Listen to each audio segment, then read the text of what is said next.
کہ میں داڑھی اڑا دوں، ٹوپی رکھ دوں اور پینٹ اور شرٹ پہن لوں اور مشاعرے کی دنیا میں چلا جاؤں تاکہ خوب پیسے کماؤں، خوب پیسے بٹوروں۔ یہ میرے سامنے مولانا الیاس صاحب نے بہت پہلے کلاس لیا تھا، ایک سال پہلے، لیکن ہم لوگوں نے مل بیٹھ کر کے اس مسئلے کو سلجھا دیا تھا کہ چلو روٹی سیک رہا ہے، روزی روٹی کا مسئلہ ہے تو کھانا کمانے دو، کاہل اس میں پڑے ہوئے ہو۔ لیکن فطرت جب آدمی کی بگڑتی ہے نا تو پہنچی وہیں پہ خواب جہاں کا خمیر تھا، پہنچ گیا تھا جہاں جانا تھا۔ اس نے مجھے کہا کہ لگتا ہے داڑھی اڑا دیں، پوچھئے مفتی صاحب بیٹھے ہوئے ہیں، یہ مفتی ہے، میں مفتی بھی نہیں ہوں۔ کوئی آدمی داڑھی نہیں رکھتا ہے تو وہ آدمی ایمان سے نہیں نکلتا ہے۔ کوئی آدمی اگر نماز نہ پڑھے تو وہ آدمی مسلمان رہتا ہے۔ کوئی آدمی اگر روزہ نہ رکھے تو وہ مسلمان رہتا ہے۔ کوئی آدمی کوئی بھی گناہ کرے، گناہ کرنے سے آدمی ایمان سے نہیں نکلتا ہے۔ لیکن جب کوئی آدمی داڑھی کی توہین کر دے تو یاد رکھیے اس کا ایمان ختم ہو جاتا ہے، اس کی بیوی اس کے نکاح سے نکل جاتی ہے، اس کا ایمان ختم ہو جاتا ہے۔ کیا اس جملے کے بعد بھی اس بیوقوفوں کو گھوڑسنبا والے کے پیر کے سامنے بتانا چاہیے کہ میرے ساتھ ایسا ایسا جب بیعت کروا رہے تھے، کلمہ پڑھا رہے تھے اور کہہ رہے تھے کہ آج مجھے صحیح مسلک مل گیا، لا حول ولا قوت الا باللہ، آج میں سنی صحیح العقیدہ کے اسٹیج پر ہوں۔ تم کو پتا ہے کہ سنی کس کو کہتے ہیں؟ تم کو تو صرف دل بدلنا آتا ہے۔ دل بدلو جو رنڈی قسم کے لوگ ہوتے ہیں ان کا یہ حشر ہوتا ہے۔ حضرت علامہ سید طاہر حسین غیابی نے بڑا ایک عجیب لطیفہ سنایا تھا، مجھے لگتا ہے کہ میں سنا دوں۔ انہوں نے فرمایا تھا ایک فرقہ ہے غیر مقلدین کا، اہل حدیث کا، تو دیکھیے گمراہ لوگ کیسے ہوتے ہیں، دل کیسے بدلتے ہیں، شوہر کیسے بدلتی ہے عورتیں، اور خواہش نفس کو کیسا، تقاضے کو کیسا پورا کرتے ہیں۔ انہوں نے کہا تھا کہ ایک غیر مقلد سعودی سے آیا۔ کہاں سے آیا؟ سعودی عرب سے آیا، اور ہندوستان میں آنے کے بعد اس کی ایک حسین اور خوبصورت لڑکی پہ نگاہ پڑ گئی تو اس کا تو منہ میں پانی آ گیا۔ تو اس نے کہا کہ بہن جی آپ کا نکاح ہو گیا ہے؟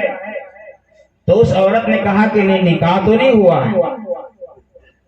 کہا کہ کیوں نہیں، آپ تو بالغ ہو گئی ہیں، عمر بھی جا رہی ہے تو نکاح کر لینا چاہیے۔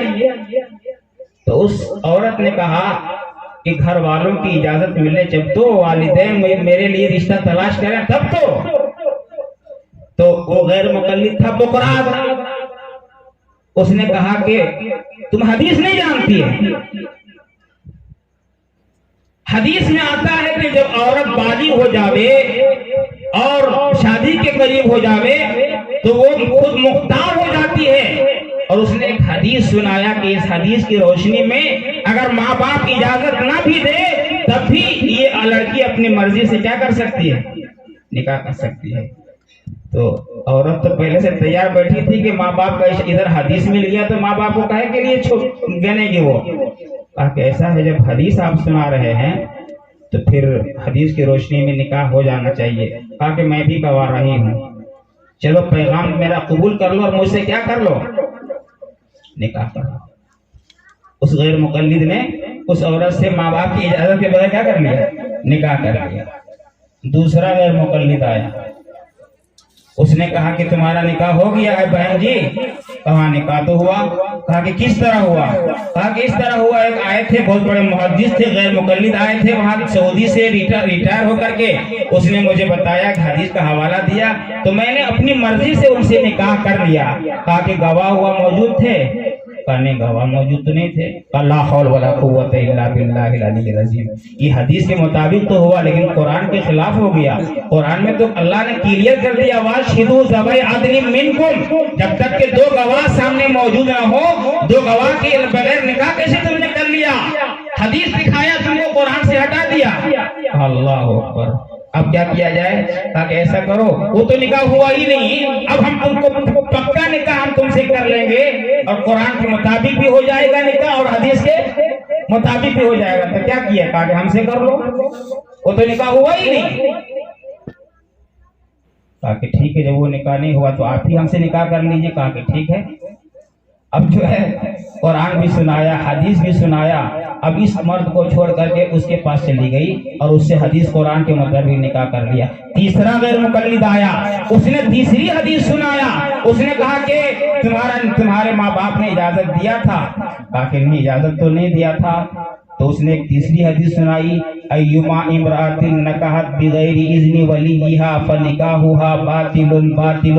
وہ عورت کے جو اپنے ولی اور اپنے گارجین کی اجازت کے بغیر نکاح کر لے, اس کا نکاح باطل ہے, باطل ہے, باطل ہے. تمہارا دونوں کو نکاح باطل ہو گیا. اس نے قرآن دکھا کے نکاح کر لیا, اس نے حدیث دکھا کے نکاح کر لیا. اور یہ تیسری حدیث جس میں اللہ کے نبی نے ارشاد فرمایا ہے کہ جو عورت اپنی مرضی سے بغیر گارجین کے نکاح کر لے, اس کا نکاح باطل ہے, باطل ہے, باطل ہے. تمہارا نکاح تو ہوا ہی نہیں ہے. تو عورت اور سٹ پٹا گئی کہ اب کیا ہونا چاہیے. کہا کہ کیا ہونا چاہیے, وہ دونوں نکاح تھوڑے ہوا, ہم سے کر لو. ہمارے سامنے حدیث بھی ہے اور ساری حدیث کے موجودگی میں ہم تم سے نکاح کر لیں. یاد رکھیے, اس طرح کے لوگ نہ یہ دین کے ہوتے ہیں نہ یہ حدیث کے ہوتے ہیں. جس طرح اس عورت کا حال ہوا اور جس طرح ایک مرد پہ نہ ہو کر کے اس نے 3 مردوں سے اپنا مزہ چکھا اور خواہش نفس کو پورا کیا, اس طرح کے شعراء اور اس طرح کے علماء وہ کسی ایک مسلک پر ٹک نہیں سکتے ہیں. جہاں ان کو زیادہ پیسہ مل جائے گا, جہاں ان کی خواہش پوری کی جائے گی, یہ جگہ جگہ پر وقت وقت پر اپنے اسٹیج کو بدلتے چلے جائیں گے. ان پر اعتبار کرنا یہ ہم جیسے دیوبندیوں کا کام نہیں ہوتا ہے. ہم لوگوں کو پہلے سے معلوم. ایک صاحب کہہ رہے تھے کہ ماریں, اب جب ماریے گا کہ اللہ سے زیادہ بڑی مار دیجیے گا آپ. اللہ نے کتنی بڑی مار دیا کہ اہل حق کے راستے سے ہٹا کر کے اس کو ضلالت کے راستے پر لگا دیا. اب ہمارے بولنے سے کیا فائدہ ہوگا, ہمارے مارنے سے کیا فائدہ ہوگا. اللہ تعالیٰ نے اس کو وہیں پہنچا دیا جہاں سے وہ آیا تھا. بس یہ چند باتیں آپ کی خدمت میں میں نے عرض کی ہیں. ہمیں کسی کے بارے میں مذاق نہیں کرنا ہے, ہمیں اپنے عقیدے کا تحفظ کرنا ہے, اپنے مسلک کا تحفظ کرنا ہے. ایک مرتبہ یہاں سے وہاں تک آپ لوگ یہ وعدہ کریں ہاتھ اٹھا کر کے تارا ناکو والے میرے سامنے کہ انشاءاللہ دیوبندیت پر ہم جان دے دیں گے, مان دے دیں گے. کہیے زور سے انشاءاللہ. دیوبندیت حق ہے. دیوبندیت کسی مسلک کا نام نہیں, کسی فرقے کا نام نہیں ہے, کسی مذہب کا نام نہیں ہے. جس کے اندر ذرہ برابر بھی عقل ہوگی وہ دیوبندیت کو قبول کر لے گا. ہندوستان کے بہت بڑے شاعر علامہ اقبال نے فرمایا تھا کہ دیوبندیت نہ مسلک ہے نہ کوئی مذہب ہے, ہر معقول پسند آدمی کا نام کیا ہے, دیوبندی ہے. ہر معقول پسند آدمی کا نام جس کے اندر ذرہ برابر بھی دیانت ہوگی, ذرہ برابر بھی عقل ہوگی, وہ سورج کو سورج کہے گا, چاند کو چاند کہے گا. اگر اللہ نے عقل دیا ہے تو یقیناً وہ آدمی دیوبندی بنے گا. اللہ رب العزت ہمیں اور آپ کو کہنے سننے سے زیادہ عمل کی توفیق